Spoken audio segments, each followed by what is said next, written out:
Good morning, Maine. This is Chuck Ellis, and you are watching the Muddy Waters Podcast, and I am your host. We call it the Muddy Waters Podcast because the political waters these days are very muddy, and I think it's that way by design because they don't want us to know what's really going on, which is part of the reason they try to hyper-focus us on what's going on in Washington, D.C., so that we don't notice what's going on in our own backyards. And so part of what we're trying to do to kind of fight back and get people informed is to interview people from around the state, in some cases around the country, hyper focused on Maine, but sometimes we bring in people from outside Maine to kind of talk about some interesting things that are going on and encourage you. So today we have with us a special guest, Stephen. Scaer. Steven. Oh, that's a great last name, especially. I think that's great.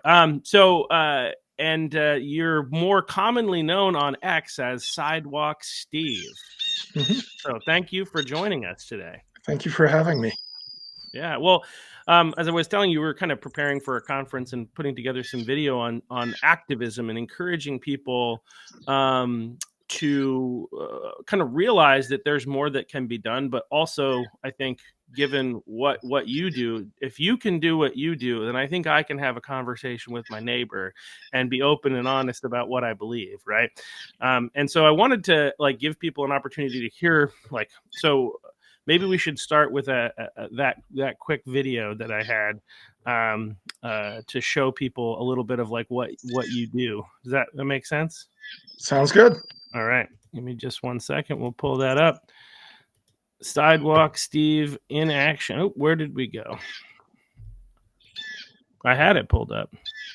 Well, let's go back. Let's let you tell your story while I get that pulled up. Sorry, I had it and I lost it apparently. So if you want to just tell us who you are, where you come from, and what you're doing with your free time these days. Sure. I'm Stephen Scaer. I'm a special education teacher. I live in Nashua, New Hampshire, and I try to get out at least once a week to talk to people on the sidewalk. I also go to special events like your various pumpkin festivals, which will be coming up, and the June Pride festivals to talk to people about this important issue. And I make sure that I'm testifying and in the State House and that I'm speaking out to my school board and board of aldermen. Nice. So it's simple, but it's also provocative in a sense, because when you go out, you're wearing a poster that says. Sure, I've got a few signs. One is no child is born in the wrong body. I also have there's no such thing as a transgender child, which is probably my most provocative signs. Children don't need drag. So there's a few in there. My wife often comes out with me, and she has a sign that says, "Why are so many girls getting double mastectomies?" And that really gets people worked up. No puberty blockers, too. Yeah. So here I did pull the video, so I'll show a conversation I think you had with a legislator outside who clearly didn't really know what was going on, but thought he did. So we'll kind of jump to that, and then we'll keep going.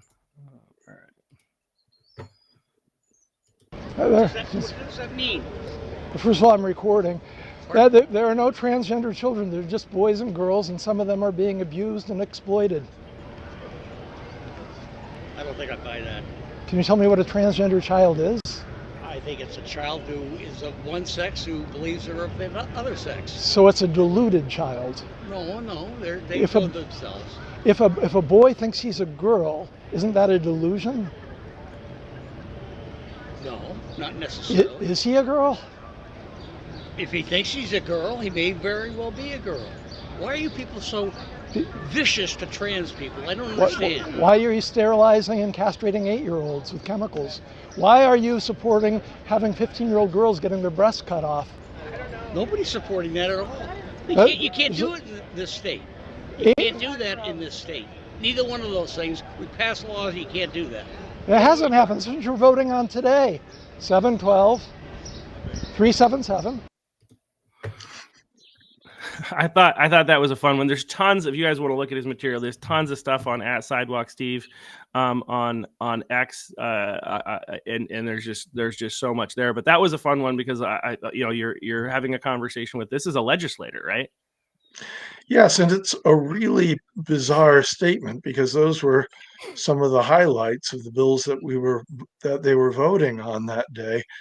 And Jamie Reed and the LGB coalition were coming in to testify on that. And he still thought it was illegal when that's the very thing that he was voting on that day.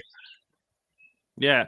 Well, it's so interesting. And I think it's so interesting. I think the ignorance of people who are supposed to be the ones making the laws on what the laws actually are and what they're even voting on that day. I mean, unfortunately, I think with too many people, they're just following, what is the party telling me to do today?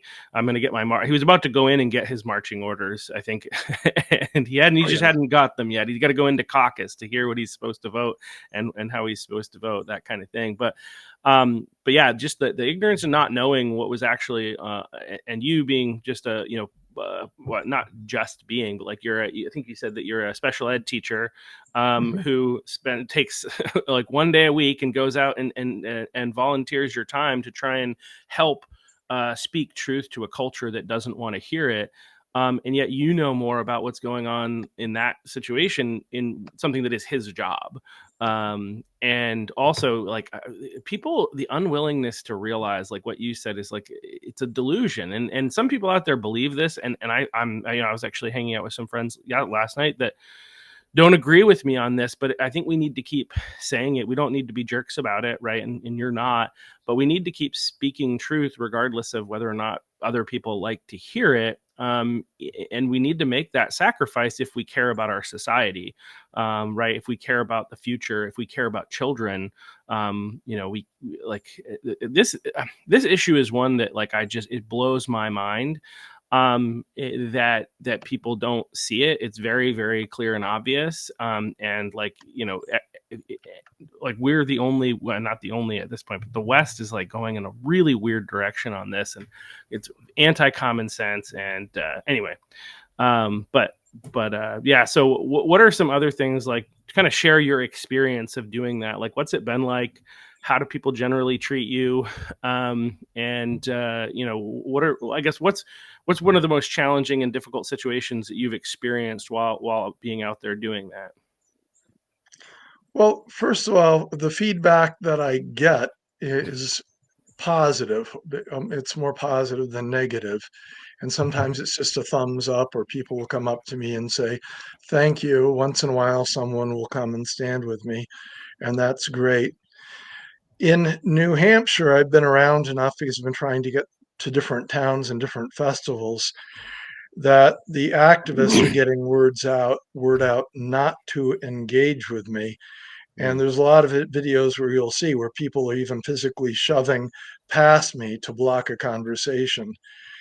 Now, in general, I don't have a conversation with someone unless they say something to me, approach me, or maybe if they make a gesture for me, I'll say, let's go and talk about it. But even the most polite conversation, these activists will interrupt, and they're actually getting special training for this, especially throughout the Democratic Party, and it's called bystander training, and ostensibly it's about diffusing tense situations. What they're really learning is how to end a conversation by any means necessary, because they know none of this makes sense. It doesn't stand up to any scrutiny. So that's what I get a lot of, especially lately, is shutting things down, not engaging with me or stopping engagements. Yeah, I mean, that makes sense, because if you speak and use logic and reason, then people are eventually going to be convinced if they continue to engage. Like, I mean, like, there is no logic and reason on their side in this issue. Like, when you look at like the details that they try to say, I was having a conversation with a friend yesterday again, who said that, hormone therapies are completely reversible, and things like that. And it's like there are long-term impact. I'm not an expert in that type of stuff, but the data seems to suggest the opposite from what we're hearing from people who are honestly and objectively looking into this, who are doctors. I've had one on here, Dr. Alan Bean. And like the reality is that that's not the case. But people believe that. And if you continue to have conversations with people in sight, well, actually, according to this, and this is the reason that, in the UK, they shut this down, and the highest court in England said no more transgender, treatment basically of minors, because it's obviously dangerous and it's unhealthy. And yeah, so it's a scary thing. But like if they continue to have conversation, they're eventually going to potentially, at least see the truth, and they're not going to convince you, I guess. So they probably don't see it as being worth their time to try and do that. But yes, and regarding cross-sex hormones, no one really knows what the long-term effects are. Yeah. And if a lot of people follow detransitioners, and they're reporting problems that have never been studied. So you end up with anecdotal data, because there was never any effort from the times that Boston Children's Hospital started doing this to enroll people in any sort of a long-term clinical study. And I have a friend who's a detransitioner in Manchester, New Hampshire, and she was one of the early ones in. So she just turned 40. And most people know these things are bad for your bone health. They talk about puberty blockers. Testosterone for women seems to be really bad for bone health. And not only are they reporting aches and pains, but she recently had to have all of her teeth pulled, because teeth are bones. And other people talked about problems with their gums. And these aren't things that are on when you sign the informed consent paperwork. These are things that aren't listed. They don't know what's going to happen in the long term, but what we're hearing is just pretty awful. Yeah, well, again, we talk about long-term impact. We don't know. It reminds me of some other things that happened in the last 5 years, where they were the people who are in favor of this. Like, I actually got into an argument, because I've run for state house twice here in the town that I live in, Westbrook in southern Maine. And I actually knew that, looking at the demographics, I had a really low probability of winning. But at the same time, I think the vast majority of people are against this idea of transgender treatment of minors. The data shows that like more people are against it than are for it. I think in the Democrat Party, that might not be quite the case, but it's like really high percentages, obviously, in Republican and then Independent.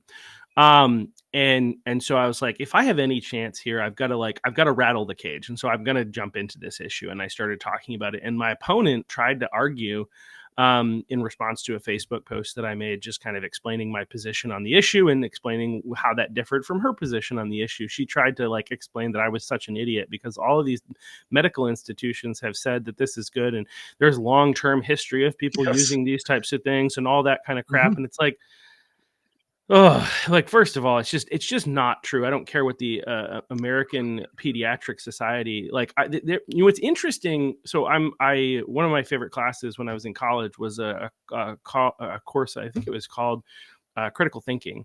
And it was a philosophy class, but it was like the introduction to critical thinking, right? And like in the book that we were going through, one of the things that we addressed were the logical fallacies, right?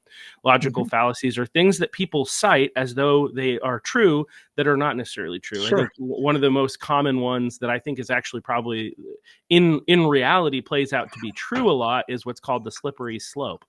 And that one, I think, even though it's not, it's one of those things where it's a logical fallacy, because it doesn't necessarily mean that if this happens, then that'll happen, then that'll happen. However, in practical reality, that tends to happen. But the one that they use in this other situation is the appeal to authority. It's like, and what if the authority told you that the best way to live a great life is to get up on top of a building and jump off? Are you going to listen to them, right? Like, the reality is the authorities are not right simply because they're an authority. In fact, we know that power corrupts. And so especially when there's opportunity to make money off of it, and especially when the pharmaceutical companies, which stand to make billions and billions and billions of dollars for generations to come, if they can convince more people in this direction, and they're the ones that are largely funding the medical programs where these doctors and medical practitioners are getting their education. Maybe there's some influence there, and maybe that's part of what's going on here. But yeah, so just this blanket appeal to authority of, well, these people say this, and the reality is there are people who have been taking not hormone blockers, but well, maybe they've been taking those, but like all the hormone therapies, like a lot of your older people, as you kind of said, there are some older generation people that have been testing this stuff out for a long period of time. But this like mass, young children taking these things before they hit puberty, that is a relatively new thing, and there's no way they can have long-term data on this that is sufficient. And what we do have is not good. Sure. And the American Academy of Pediatrics, because people were questioning their policy, promised to do a systematic review. And a systematic review isn't just let's put together a bunch of studies. It's let's look at the studies, let's throw out the conclusions, let's look at the data, the quality of the data, the bias, and see what conclusions that we come to. Now, every real systematic review that's done that has found that these are ineffective and dangerous treatments. The American Academy of Pediatrics never did that. They never conducted it. It was their policy was written by one man, Jason Rafferty, who published it in 2018. It was clear that it was a fraudulent document from the first place. First of all, what it does is it cites other policy statements instead of citing research. Also, they came up with this mystic idea that our bodies are possessed by these gender identities, and essentially saying a man's body can be possessed with a woman's soul, and unless it's affirmed, he is going to kill himself. And they did for the suicide and the whole conversion therapy is, if you look at the footnotes, they go back to what research there is about conversion therapy for homosexuality. So it wasn't even relevant to this. So it was just downright cheating. So the American Academy of Pediatrics, they promised the systematic review, although they said that we know this is right. Essentially, they came up with their conclusion in advance, but they never followed through. They never kept that promise because they know what the result would be. Yeah, and they're captured. They're I think, but probably by the pharmaceutical companies, and who knows what else. It could be more nefarious than that, but like, because so one of the things that I'm curious about, because you may have said this and I missed it when I was looking for the video, but like, what is it that prompted you like to get involved in to start doing this? I mean, because it can't have been. This is not an easy thing, I think, to get out there and do, and like. And I mean, because you're basically making yourself a target of the hate of the left by trying to speak truth and wake up a society like you're being treated very poorly by a lot of people, and being seen in a very negative light. And so, like, what prompted you to get to this place?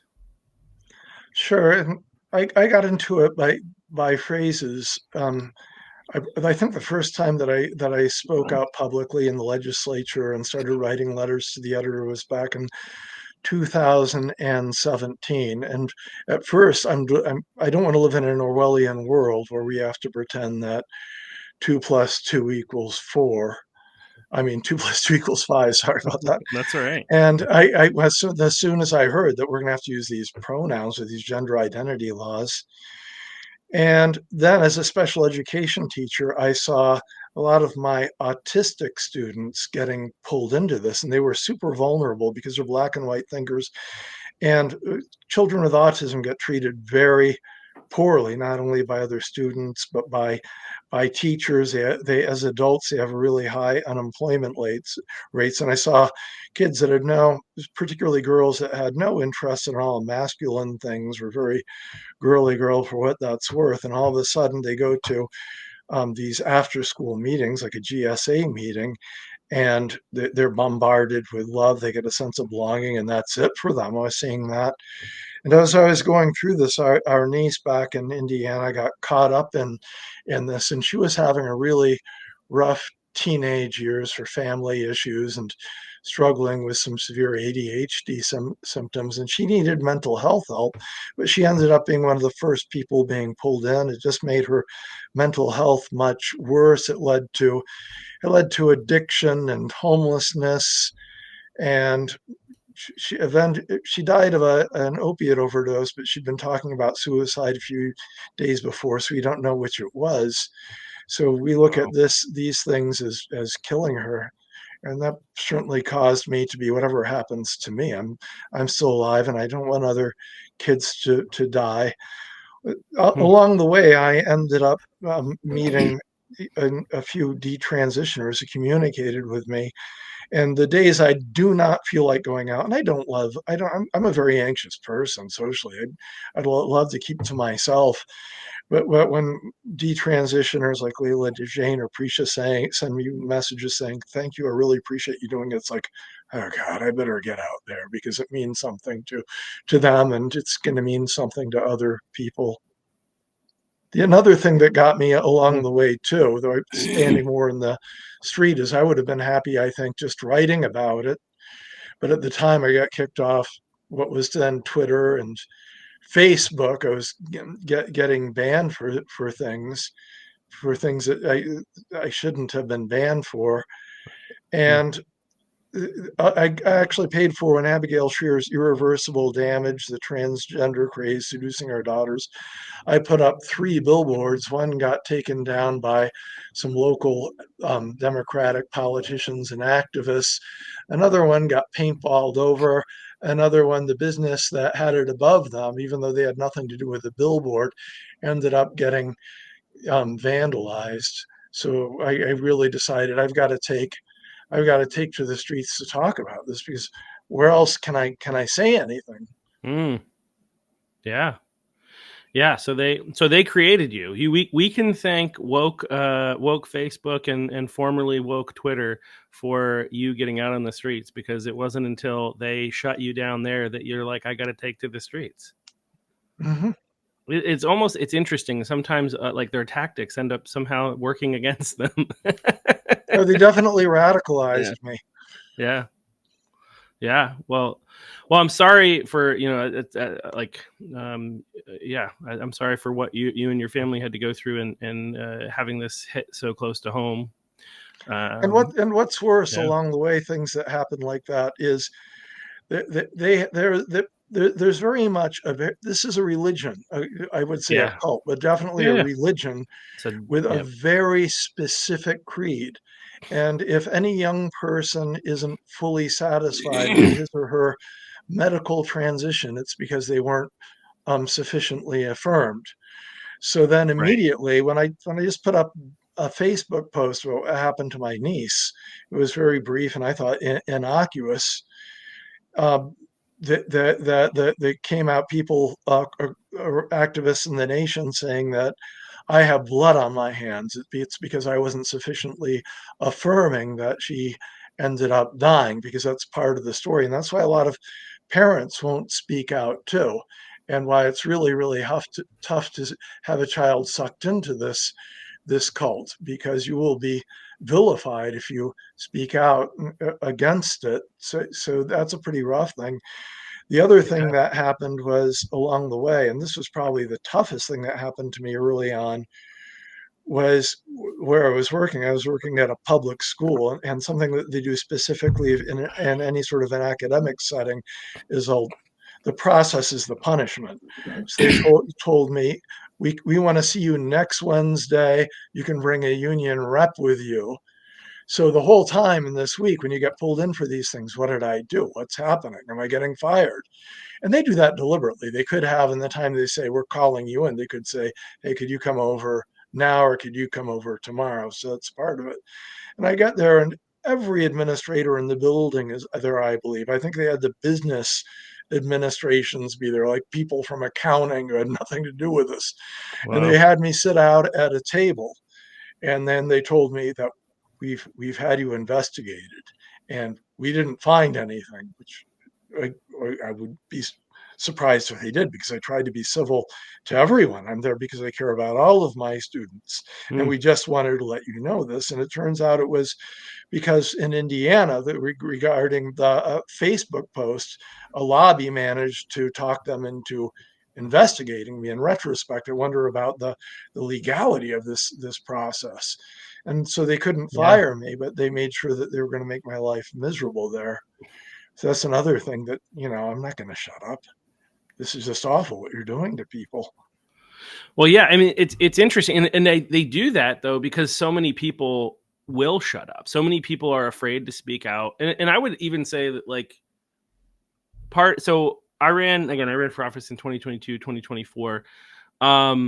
And in 2022, I was still with my employer. And in 2024, I like started the year, and I got approval to run with my employer again. But like part of the, I had ended up leaving my company in order to go spend time with my wife. My wife is from Rwanda. You can see her right over my shoulder. And I went to see her. But when I came back, I had an opportunity to go back to work for the bank that I had been working for. But I didn't do it, partly because like I knew that I would feel pressure to not speak out as clearly and talk about issues like this for fear that it would lead to stuff like this investigation, and somebody in the company would look for an opportunity. One of the people who identifies as they them or something along those lines or trans would look for an opportunity to try to catch me in something that they could get me fired for, right? And so like I was like I'm just not going to go back because I don't want to deal with that. But like when I was there, I didn't ever not speak truth. But like I think I probably, if I went back, I would want to be a little bit more clear about the fact that like, hey, if you guys, and I actually on my exit interview, I filled out a form and I said it was like, how do you feel comfortable within this organization or something along those lines? Or I was like, like here's the problem. Like I have no problem leaving politics at home when I come to work, right? No problem with that, if that's consistent for everybody, right? But when you have the LGBTQIA plus group that is coming to managers meetings to recruit people to be a part of their movement, but if I were to try to invite people to join a Bible study in that same meeting, I would be in trouble. Like it's inconsistent. And when you say no politics, but you say we're going to talk about DEI, we're going to talk about CRT, we're going to talk about we're going to talk about climate change. Like these are all politics. And again, and so unfortunately, they've used these social issues to sneak their way in, and they're somehow okay to talk about, but you can't speak from a conservative viewpoint. And I think the overall attitude is, well, the conservatives are being political. We're just speaking the truth, right? That's kind of this, like they're trying to manipulate all of us. And that's the kind of I think there's a book I read in 2020 called Live Not by Lies, and they talked about this like soft totalitarianism that's coming by the globalists. And this is one of the issues. These are the issues that they're using to shut people down, to silence free speech. And so we can't. It's so important that we not be silenced. But it's also like awesome, by the way. I think part of what I'm hearing is they didn't get rid of you. They couldn't. You hadn't done anything wrong, and they didn't fire you. Well, special education is an especially tough job. It's really doing two jobs, that you're doing the regular teaching, and then the amount of work that goes into the IEPs and the evaluations and the general case manager could be another job. So it's really easy to make someone's life miserable. And so it ended up being just a slow torture for me, whether the way that I was treated afterwards. So fortunately for me, when COVID came around, there was a buyout and I could keep my life insurance. But firing someone is a slow process. But if you give someone and it's tougher in education, of course. But if you simply give someone work that it's harder and harder to do, and then try to pick away, you can do it, or you can simply make someone's assignment so awful that they're not going to want to be there anymore. So I took off for that in 2020, and I've been taking different contracts and gigs since. Does my activism affect which jobs I'm going to take? Almost certainly. So there's a big sacrifice to speaking out about this in different levels, and people have to decide what they're willing to do. My concern is a lot of people might think they're doing something by, making snarky comments on Twitter and not speaking up in public. And it's funny that then I meet a lot of people that will come to me, as I said, they'll tell me they support what I'm doing, what's happening to kids are wrong, but they'll be whispering it and they'll be saying, "Don't put me on camera."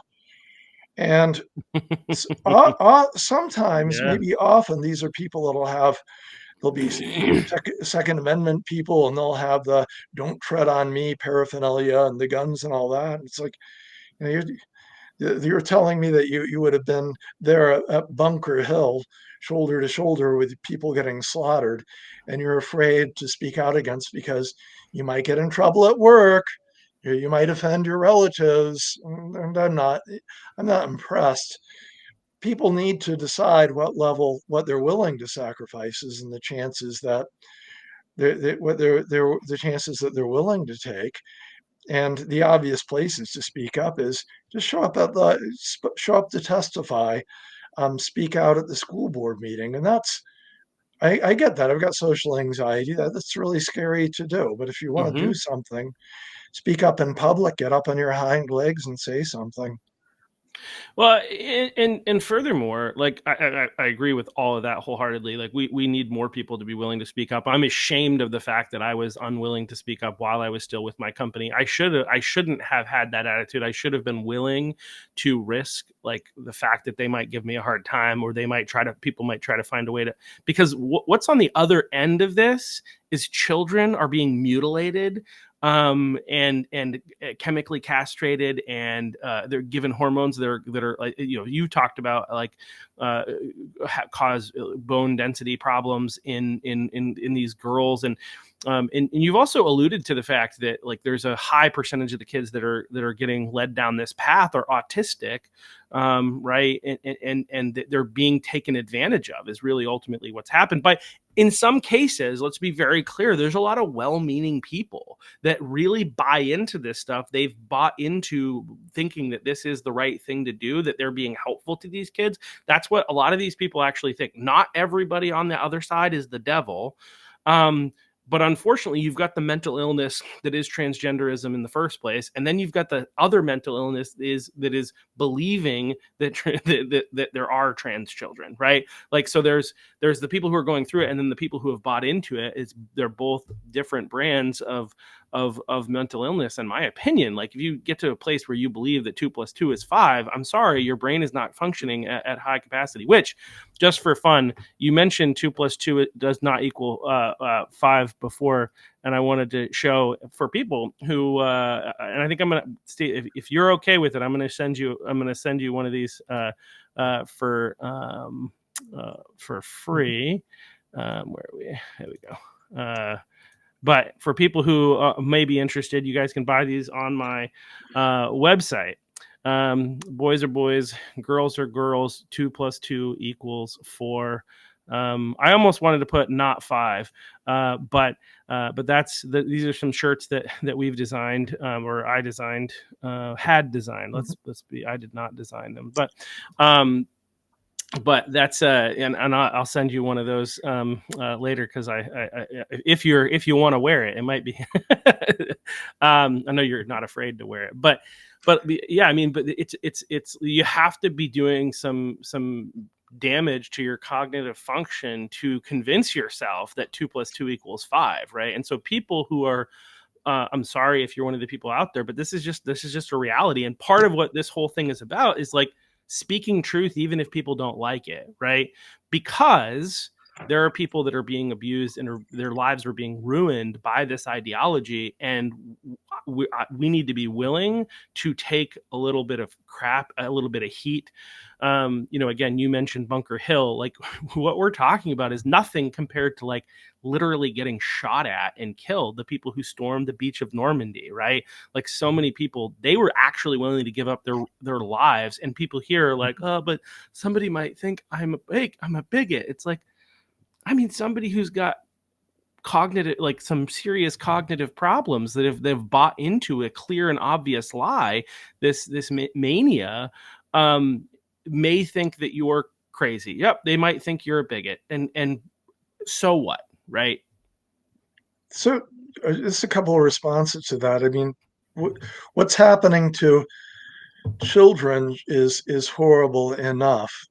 Yeah. But the bigger concern is just living under totalitarianism behind this, and that's what you alluded to when you're discussing your T-shirts. And what's really motivating all of this is the people that were tended to be the transvestites, the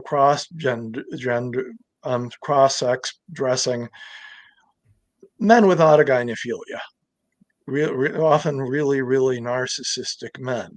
And the reason they need these children, and they're not going to let it go, and the reason it's still clinging on to it in Europe, although they're putting some restrictions, is these men came up with the stories that we have gender identities, and somehow I am born, the essence of a woman possesses my body and forces me to wear women's underthings and heels and fishnets in public, and I must use the woman's restroom and locker rooms lest I die.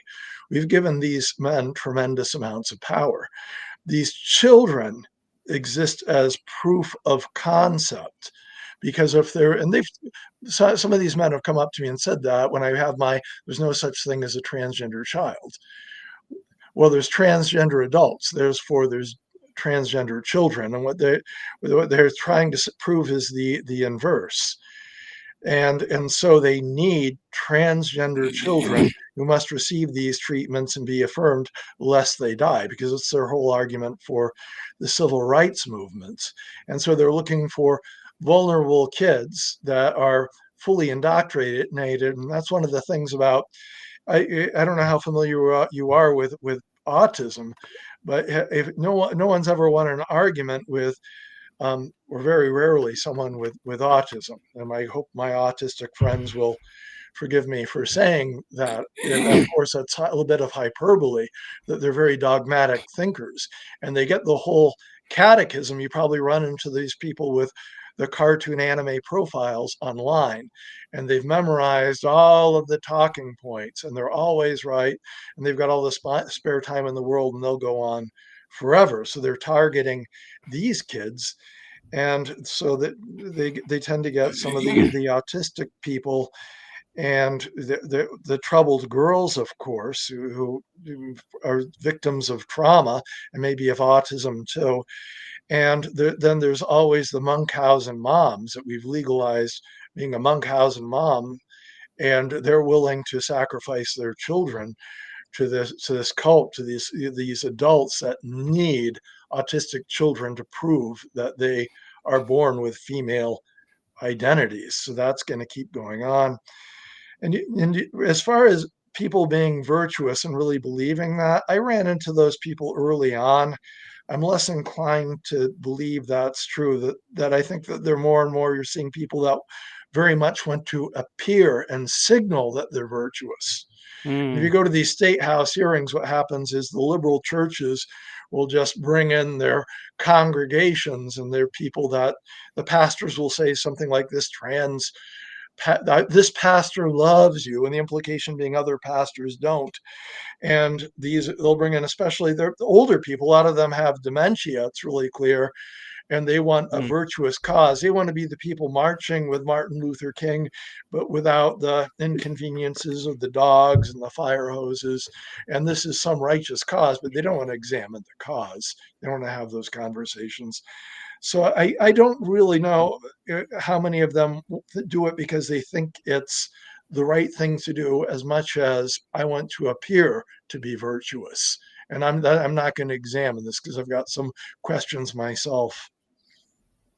Yeah, no, I think there's a lot of truth to that, right? Like, I think that there's so much virtue signaling, and there's so many people that they're just kind of, I think not even really look into it, but they want to look like they're the loving people and according to the and I also wholeheartedly agree with. I feel like I saw this, years ago with other issues, but where we, like, part of the problem here and part of the reason so many people are standing up for this to fight for it is because, let's just be honest, in a lot of ways, growing up in America is actually kind of easy, and we want, like, a cause to get behind. It's Maslow's hierarchy of needs. We've got to find something else to be upset about so that we can fight against it, right? Like, and there is a lot of that, like, it's looking through history and seeing the people who stood up to things like slavery and women's rights and things like that, and people are looking for, like, what is my cause? But also, I think the education system is pushing that as well, as like the most virtuous thing that you can do. The best thing that you can do is fight against some form. And now this is the thing that we're all supposed to fight for, because it's really challenging for, and like the reality is, like, one of the things that we sometimes get accused of I'm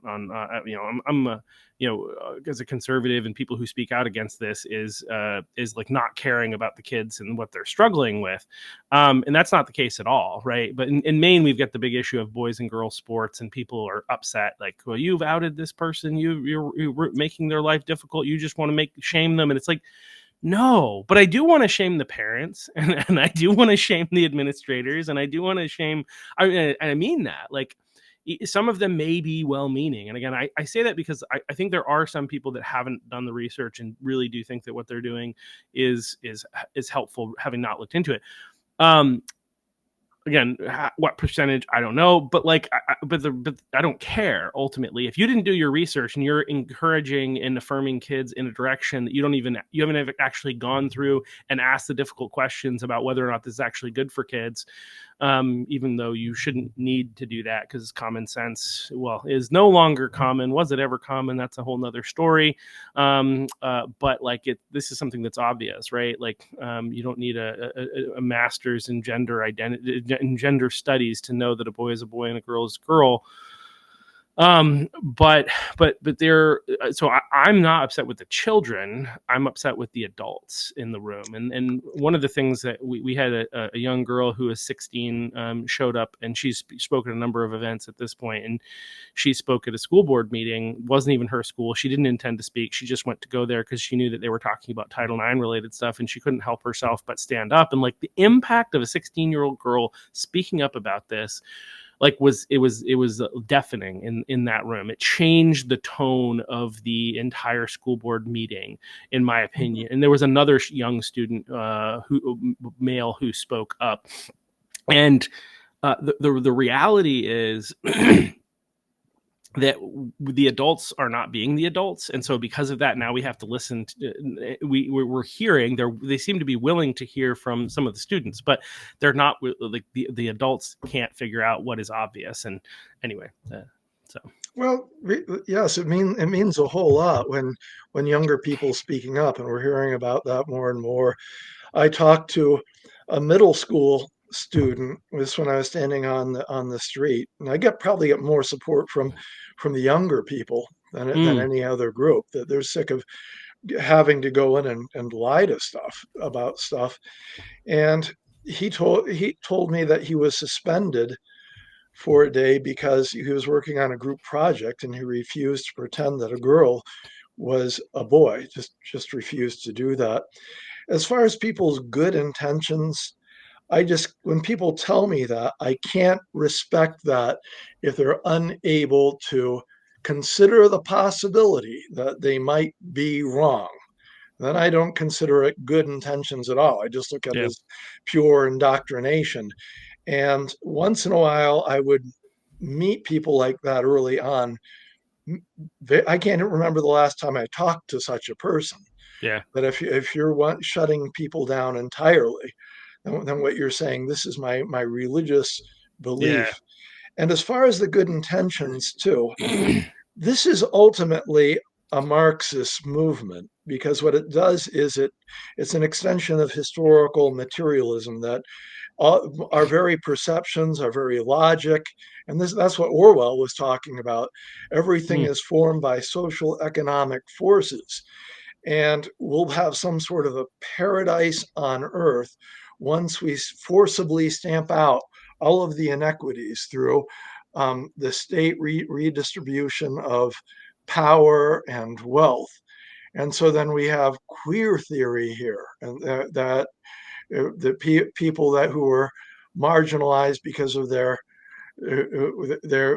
sexual orientation or practices, and now gender identity, that these things need to be redistributed, and those are their good intentions, is to destroy the heteronormative colonial white um, capitalist patriarchy. And so it's post logic that they don't Mm. believe in.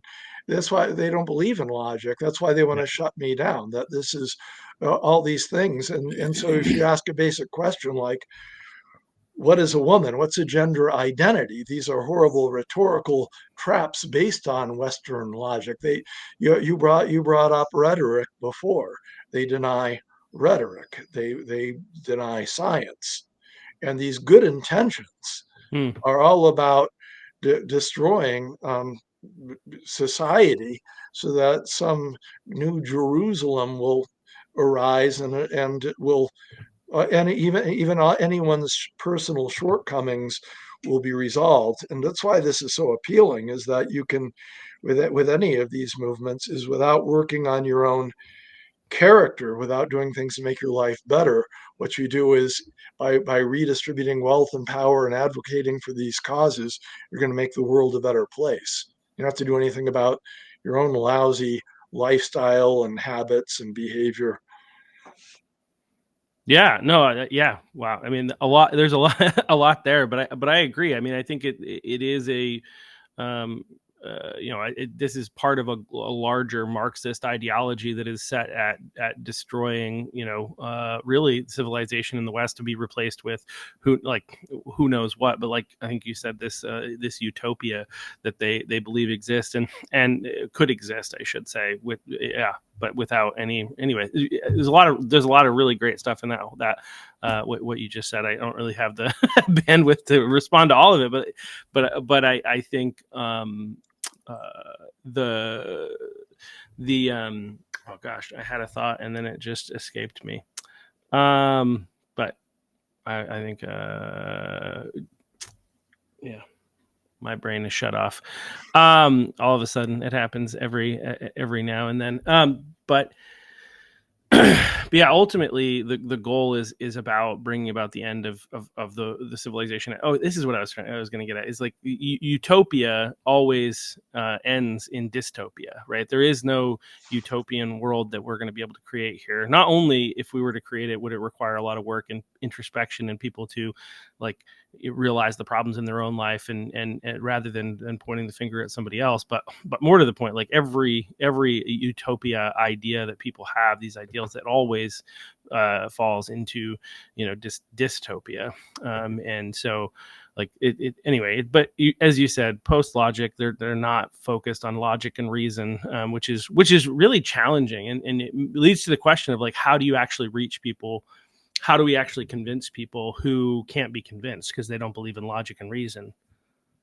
Yeah, and there are people that just aren't going to come around unless they see the Zeitgeist, the whole.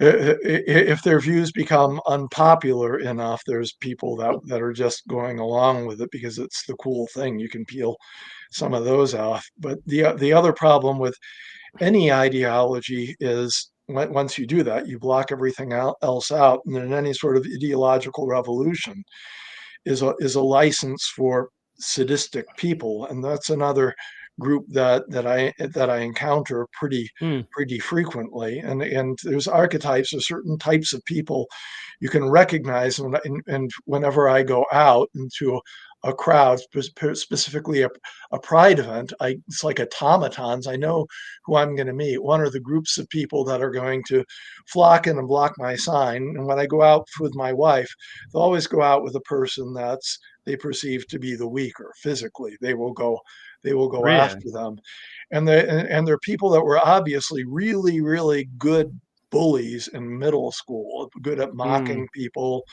and trying to frighten people.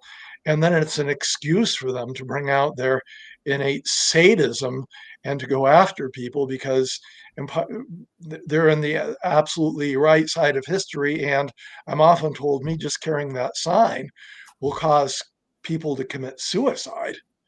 I'm commonly told that, and that justifies any sort of violence against me or my wife.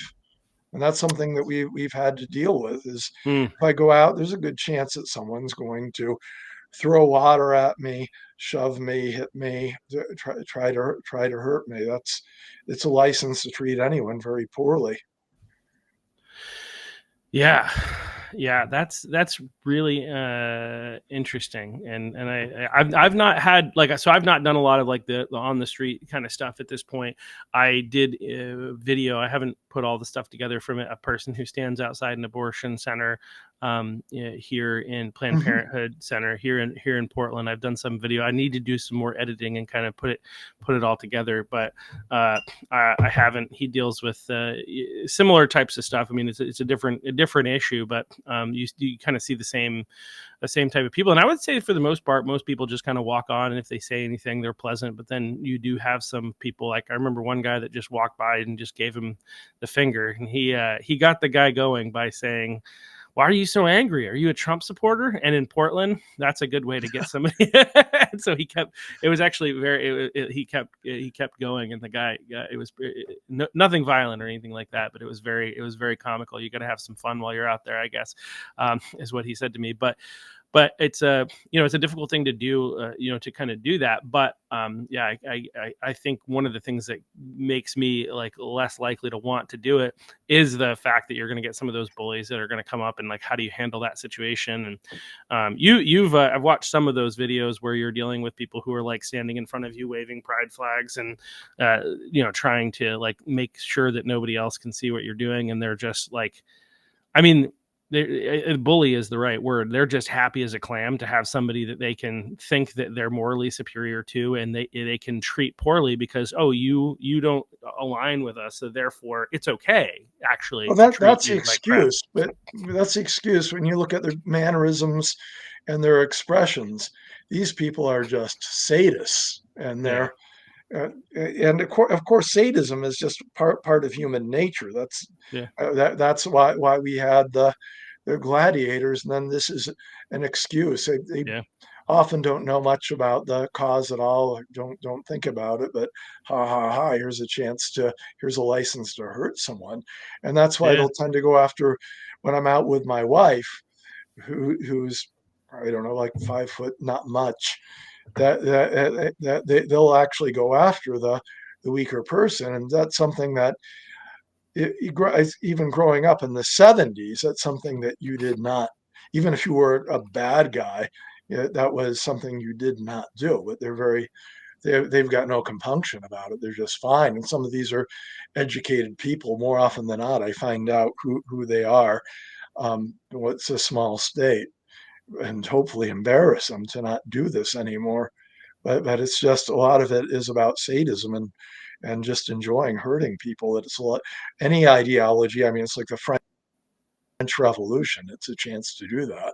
yeah. No, that makes perfect sense. It's like why it's similar to the idea that when you had these protests that they would call mostly peaceful protests, but when you have the protests that would turn into riots, right? Like that's Oh yeah. like people who are looking for an opportunity to kind of get to kind of take advantage of the chaos. They didn't really care about the issue so much. They were just looking to destroy because they want to destroy, and similar idea. So what did it take to get you to come hang out in Portland sometime? Um, Probably not much more than an invitation. And if I went there, some people that wanted to stand with me, and a good place to either go and talk to someone, or one of the clinics, one of the hospitals being there to talk to people.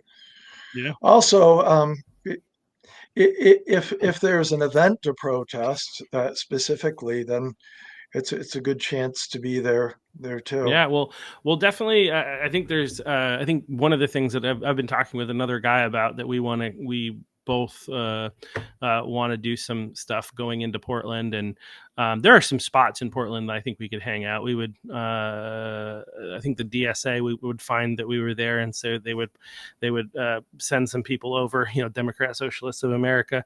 But I think it's something that I want to do, because I do think we need to do more of that type of stuff, and having somebody who's a pro at it might be easier to kind of get some things started. And I think getting that video footage and content that you get and showing how like rude people are and how like horrible they can be, like the sadism that you're talking about, getting that on footage and showing that to people, I think has the potential to shame some people into thinking, okay, well, that's maybe this is not the way, but yeah, I think that would be fun sometime.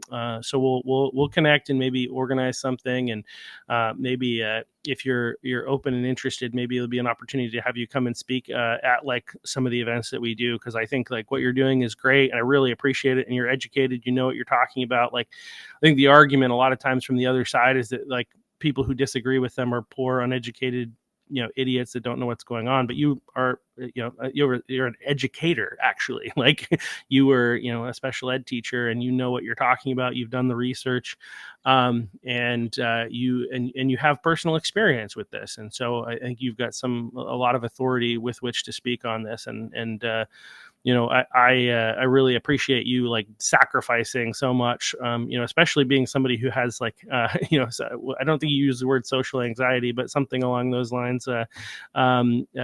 Yeah. Oh yeah, I get really, once I get in a spot, I'm okay. But just trying to get the nerve up, making that drive out, I get knots in my stomach, and I think of every reason not to go. I work full time, and I've got a house and a yard to take care of. So some of the reasons I have not to go are quite Hmm. compelling. But I just have to get out. Yeah, but Yeah. it's worth it. So thank you so much for taking the time to come on. And maybe we'll have you back on at some point in the future, or we'll do some stuff together. In Portland, we'll be in touch, and yeah, just appreciate everything that you do. And people at home, like, if he can do that on the streets and check out his stuff, you can have a conversation with your neighbor. You can speak truth, and try to turn the tide. I do think we're approaching a tipping point at this, and with a few more people speaking up, I think a lot of good can happen. And so go to school board meetings, even if you're not ready to speak up at the school board meeting. Be there to support other Mhm. people who are going to speak up, because that is huge. But go to school board meetings, speak up at school board meetings, run for school board, go to the state house when there are things to testify on about this type of stuff. And I say that as somebody who, for the first time ever, did that on the girls' sports and spaces issue, and it was difficult, not easy. It felt uncomfortable, especially because some of the legislators are staring daggers at you, Yes. and there are a lot of people, there as well, that hate you for getting up and speaking truth. And so it's difficult, but it's worth it, and our kids are worth it, and the future is worth it. And so I highly recommend you do that, and do what you can. And as I think Steve has said, don't Don't just make a post on Twitter about it. Do something more. So maybe you can make a post on Twitter. Just make sure we're also doing some other stuff. So thanks again. Anything else you'd like to say before we go? Yes, just along the lines that you suggest. I think that people need to figure out what they're willing to sacrifice. And I understand there's trade-offs, and some people, especially doctors, they're in positions where I've got hundreds of thousands of dollars in debt.